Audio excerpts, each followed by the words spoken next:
RJ Ochoa from bloggingtheboys.com joining us here on the Buyers Barricades guest line. A lot to dive into. We can talk about the crap from the New Orleans game, but I want to just skip over all of that because we know the defense sucked. I'm more concerned with the injury report today. Mozzie Smith leaves practice. CeeDee Lamb has apparently an ankle injury, although, RJ, early indications are not that big of a deal. Any concern level with CD showing up today on the injury report? Well, happy hump day to Joe Reinagle and Joe Alone. Not at all concerned about CD.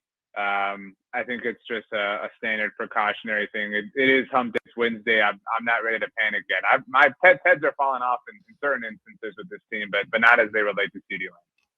Well, so many things to talk about, RJ, and it's good to see you, by the way. I was a little concerned about you Sunday night, just making sure that you were okay after that debacle at Jerry World. Play the donkey sound effect for RJ. I was concerned about RJ. I mean, he's a friend of mine. I was concerned for him. Just wanted to make sure he was all right. Yeah. The one thing that I saw today, Clarence Hill had a tweet where he had an interview with Dalvin Cook, and Dalvin Cook tells Clarence he's ready to go and is just, he's ready to get out there, but he heard from Jerry Jones that he wasn't going to play through the media. And I guess he got an education on Jerry Jones and how he does things. But what do you think? I mean, obviously the run game was non-existent on Sunday. Could Dalvin Cook hurt? I typically object to the could washed veteran hurt, question. But as it relates to this group, really know the answer. They are quite literally the most inefficient running back room in the NFL. I wrote an article about this subject today. By any regular statistic, advanced statistic, they are really bad. There are 5 runners in the NFL, rushers, not just running backs, among qualified rushers who have met a minimum threshold, who have yet to record a run of over 10 yards. I mean, we're only 2 weeks in, but still, Zeke Elliott is one of those 5. And while I understand Dalvin Cook may be ready, the Cowboys and Jerry Jones get lumped into a lot of cliches that aren't ultimately true for people who pay attention. But one of them is that if you're on the list, you're set for life. Jason Garrett was on that list. Jason Witten was on that list. And Zeke Elliott is on that list. And this is why I never, all offseason, I told you guys, I told Rob, Rico Dowdle is going to be the guy. Zeke's just here for third downs. He's just here to pass protect. No, man. They brought Zeke back. And speaking of Rob, I was getting ready to do the morning huddle with him. That's the only reason I remember exactly when it happened. It was before 6 a.m., the very day that they could bring him back. They were hell-bent on getting this dude back because he's on the list. There is no way that they're going to let Dalvin Cook play anytime soon because he'll be better than Zeke, and they don't want their precious dude to not look like the guy. RJ Ochoa from bloggingtheboys.com joining us here on the Blitz. All offseason, running back room and stopping the run were big concerns. Kind of left us for a little bit after the win over Cleveland, although we all talked about they didn't run the ball all that well against the Browns, but stopping the run, they did not. In fact, every time I see a highlighted Dalvin Cook, the NFC Offensive Player of the Week, I have to check to make sure it's not live. Like, did he just score again? Because he made it seem that easy.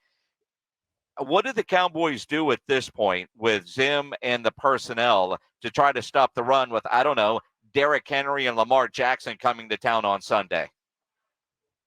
Yeah, this has horror story written all over it. Like this is the scary part in the movie, right? Like you're in the theater and like the tense music is going and the person's walking down the corridor and you can just feel like the boogeyman is like you're gonna jump out of your seat even though you don't want to. That's what Derrick Henry is. Like the sins of the past few months, Derrick Henry's gonna have 200 yards. I'm so positive because that is the most Cowboys thing possible, obviously. There's nothing that they really can do. I mean, they're already down bad from an interior alignment standpoint. And today, Mozzie Smith gets nicked up, and you hope he's all right. Jordan Phillips, who knows what the hell is going on with him, whether his wrist hurts, whether it doesn't hurt. And he was their big swing. They didn't get off the couch until mid-August was when they traded for this dude. And now it turns out that wasn't the best thing you could have ever done. you can't fix this anymore. And I don't mean to just be completely and totally negative, but this is why we scream about the things we scream during March and April. And you said it, Jason. I think last week we were so desperate. I mean, just for a sign of life. We were wandering in the desert and somebody offered us a drink, right? Somebody said, I'll give a drink of this, but you got to give me 2 of those wishes. You can't just give me 1. And we lulled ourselves into a false sense of security. This is who they were. And Derrick Henry, who was willing to play for the Cowboys per reports, is going to get to be at AT&T Stadium on Sunday, and it is going to be hilarious. I'm very positive of that. And he's going to want to put on a show, that's for sure. But the problem is they're not using him. It's amazing to me when they have a lead in the fourth quarter last week against the Raiders, you don't run Derrick Henry. So I'm not sure exactly what's going on with Baltimore, RJ. And the other thing that gives me a little bit of encouragement, I'll be honest with you, is that Ravens secondary is not playing all that well either. So I think it's going to be a desperate Ravens team coming into Jerry World for sure. I think the Cowboys have a legit shot if they decide to show some effort this week, as Micah Parsons told us they didn't do last week. You would think, and what you outlined sets up for your boy Dak Prescott to take advantage, and that's what it's going to ultimately come down to, right? Because the Cowboys, we think, can't stop the run. We think can't run the ball. So it's, hey, Dak, go be our hero. Go be the guy that we paid all the money to, the guy that we set up every week to kind of be the fall dude for all of our collective sins. I mean, the Cowboys are home dogs. They have not been home dogs in a very long time. I mean, that really says a lot, I think. I mean, obviously the desert always knows, but look, could they win? Certainly. But I'll tell you right now, I'm picking the Ravens, and I haven't picked against the Cowboys since they went to San Francisco last year. And obviously that wound up being right and that being accurate. And I'm not saying like, oh, it's over. RJ Ochoa picked the Ravens, but it's really difficult, I think, to justify a way that the Cowboys could win on Sunday based on everything that we've seen as of late. Are RJ Ochoa from bloggingtheboys.com? Are we overreacting a little to one bad game? And I say that because I've already done my pro football pick'em at sasportstar.com, and I took the Ravens. The Ravens are 0-2 and have not looked like world beaters. And the Cowboys always win a game nobody expects them to win, and lose a game nobody expects them to lose.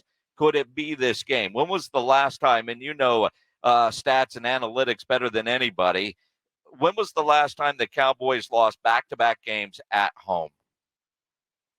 I mean, it's been over, a year, obviously, with them not having, lost. Well, I would probably go back to when Dak hurt his leg, a fully functioning Cowboys team.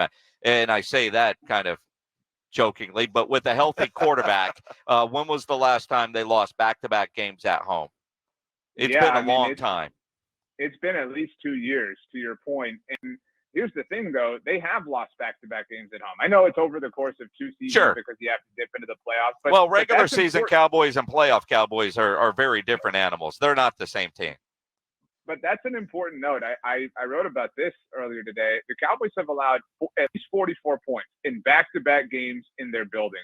They are the first team in 56 years to allow at least 44 points in 2 straight games in their home building. The last time this happened, we had not landed on the moon. I mean, like, to really put it in proper context here, like, this is historical how bad they are. And I do think it is representative of where there could be a problem in that it does stem back to the playoffs, because you're talking about different teams. You're talking about a whole offseason to fix the issue, a different defensive coordinator. And we're talking about like, prime Peyton Manning and Tom Brady showed up in back-to-back weeks. This was Jordan Love and Derek Carr who lit you up and who dominated you. So what is Lamar Jackson going to be able to do? I don't think that he's going to throw the ball forever, but I absolutely believe that the Ravens are going to use a ton of motion. They're going to get Lamar Jackson when they're going to get Derrick Henry running downhill. And you mentioned effort. I'll flip the script and ask each of you a question. When was the last time you saw the Cowboys get punched in the mouth and stand up?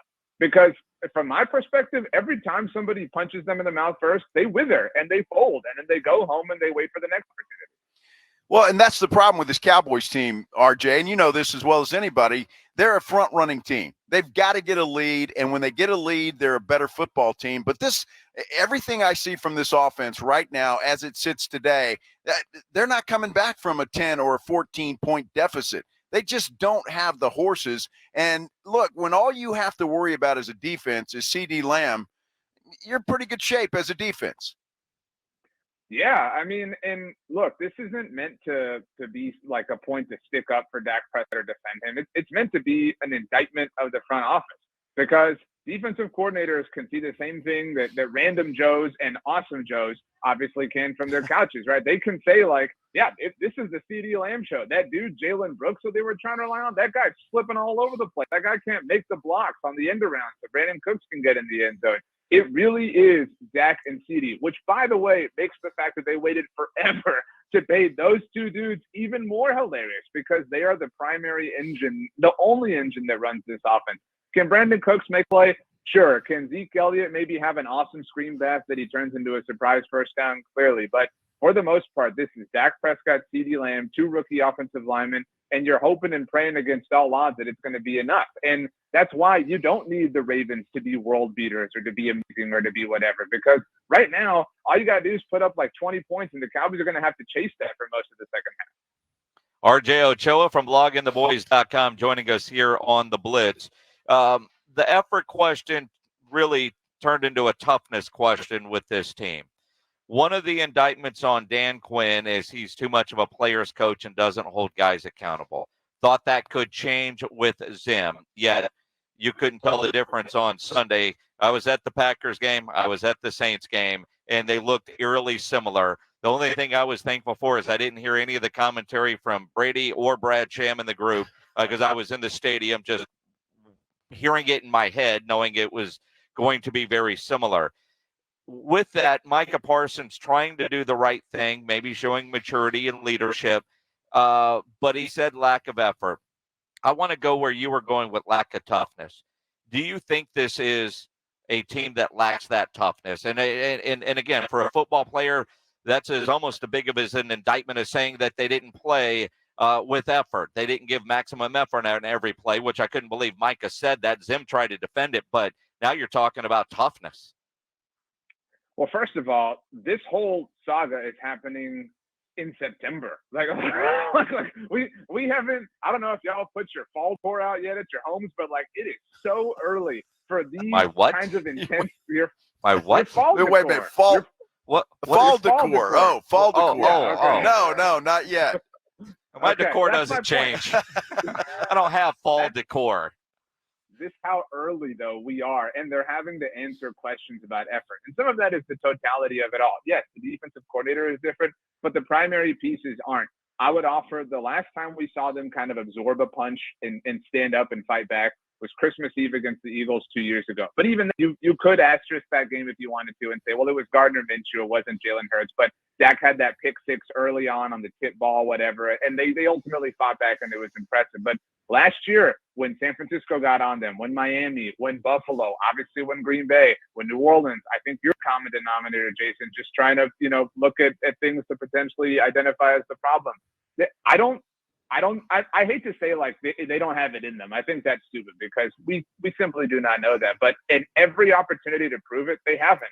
And you're right. Maybe Mike Zimmer is different. Maybe he cuts them out this week, something horrible, and maybe they respond against Baltimore. That's really our chance to kind of see, okay, can you learn from this? Can you stand up? Because this Baltimore team, like Joe said, they're 0-2. They do not want to fall to 0-3. So you know what? End them. Deliver the kill shot. Like stand up for yourself and put all of us to bed. Make everything that we're saying, all the jokes that we're slinging your way, make them look stupid. Make us eat crow. We've all got Traegers and pit bosses. We'll smoke it. We'll eat it however we can. Well, RJ, I still am a firm believer that this team is going to rise and fall with their defense. I don't think that the offense has enough to get it done. They certainly don't have enough to rally back from a deficit. The defense is going to have to keep them in ball games, and they can't obviously have a performance like that against the Saints, but they got to play much better and keep the offense within shouting distance, or the Cowboys are going to be in trouble. Yeah, I mean, and that, the word culture gets thrown out a lot, right? And Jason, you mentioned you were at the game, but beforehand, it's like a Broadway show, man. Like you have Tom Brady and Tyson and Kevin Burkhardt and everybody's on the field. Like it's like everyone's dressed to the nines. Like it's like, dude, who cares? Like for once, just do away with the glitz and the glamour and just go be a better football team. Just go make it about the nuts and bolts of this all. And don't, I would love to see them come from behind. I would love to see them face some adversity and win. Obviously, I'd love for them to win 100-0 and not have to worry about anything. But I think that they've burned people so much.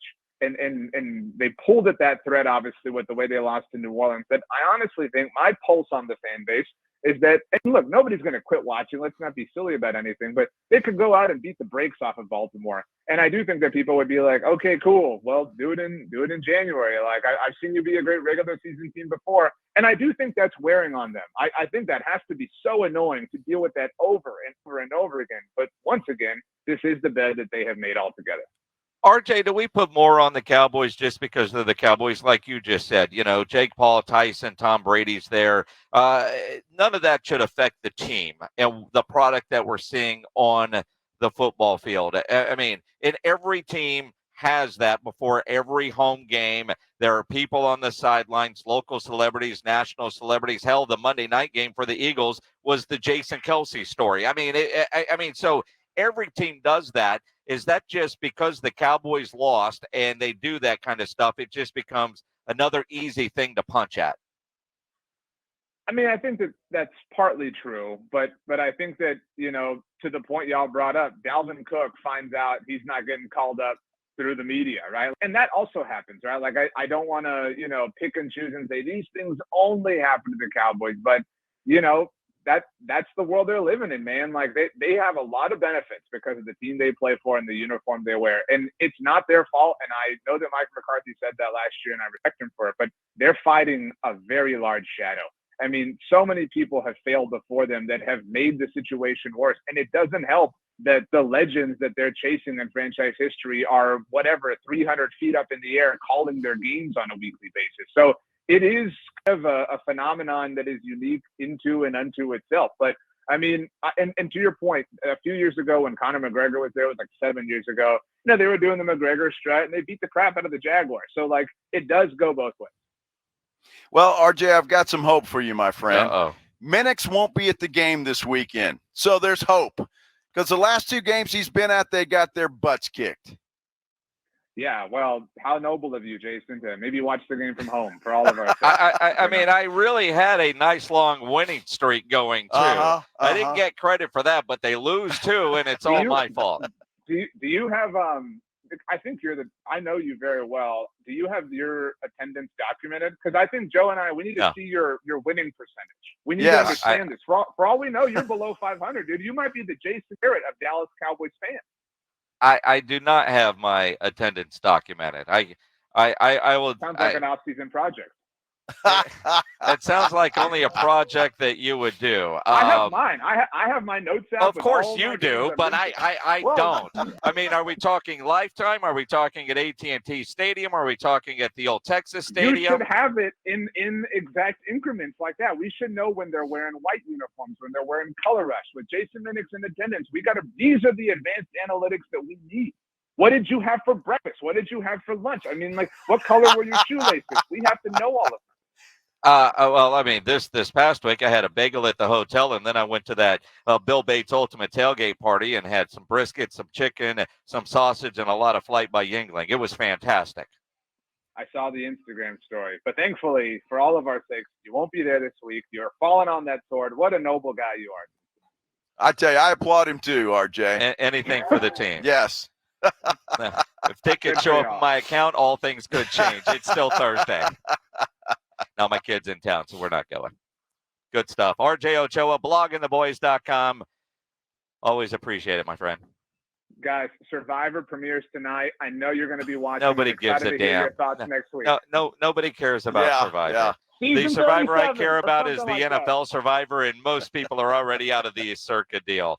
Have fun. RJ Ochoa, bloggingtheboys.com on the Buyers Barricades guest line, where they provide traffic control, rental, and sales for San Antonio and beyond, online at buyersbarricades.com.